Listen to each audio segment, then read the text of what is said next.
អ្នកសួរបងដល់ទីណានេះដល់ឆ្លៀងជីមហាសាស្រុកនិមុតហ្នឹងដល់ទូលមុខគ្នាពីជាហ៊ានស្រុកនិមុតមកធ្វើអីដែរបងថ្ងៃនេះនាំជីពីក្រុមហ៊ុនហ៊ុយយន្តកសិកម្មដែលបានផលិតចែកចាយទូតាមទូទាំង25ខេត្តក្រុងហ្នឹងឥឡូវយកមកដល់នេះជីព្រំពេញមកដល់និមុតនេះបាទឡើងមកដល់ឆ្លៀងជីមហាសាស្រុកនិមុតបាទមិញវាចង់អស់ទៅជាមហាស្រាមានអីខ្លះជីភ្នំពេញនេះមានច្រើនមានជីគ្រាប់ភ្នំពេញមានម្សៅកបោកអីឲ្យសម្រាប់សាក់មានរូបក្នុងដៃហ្នឹងនេះថាកបោកហ្នឹងមានជីទឹកភ្នំពេញមានស៊ុបភើនេះទៀត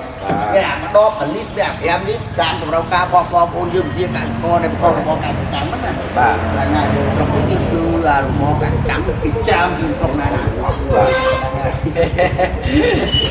ធ្វើគ្រូចែកទេសក្នុងហ្នឹងធ្វើសួរពើបាទអរគុណចឹងថ្ងៃនេះគឺ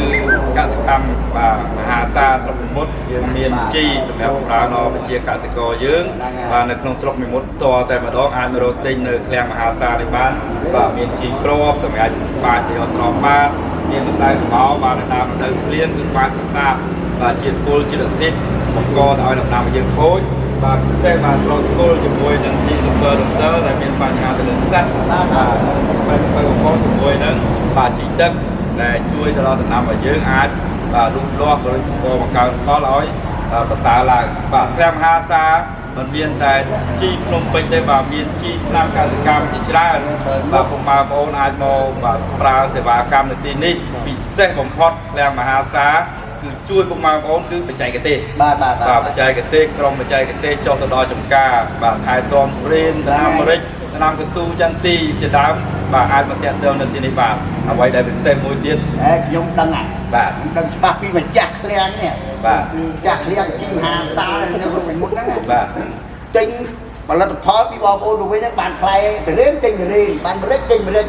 ហ្នឹងហើយជួយទិញបងប្អូនវិញទៀតបាទចឹងឃ្លាំងមហាសាគាត់មានសេវាកម្មបាទឥឡូវនេះគាត់បង្រិចខ្លួនឆ្នាំនេះបាទគឺទិញទៅរៀនមកវិញទិញទៅរៀនមកវិញទិញទៅរៀនមកវិញចឹងឆ្នាំក្រោយទៀតគាត់នឹងទិញផលិតផលផ្សេងទៀតគឺអាចនៅតំណងបាទឃ្លាំងមហាសាបាទចឹងមានប៉ុណ្ណឹងសម្រាប់បងប្អូននៅស្រុកនិមុតបាទលេខព្រួយបារម្ភគឺទាំង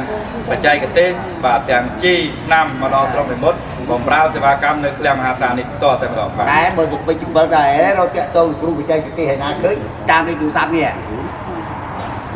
អូខេ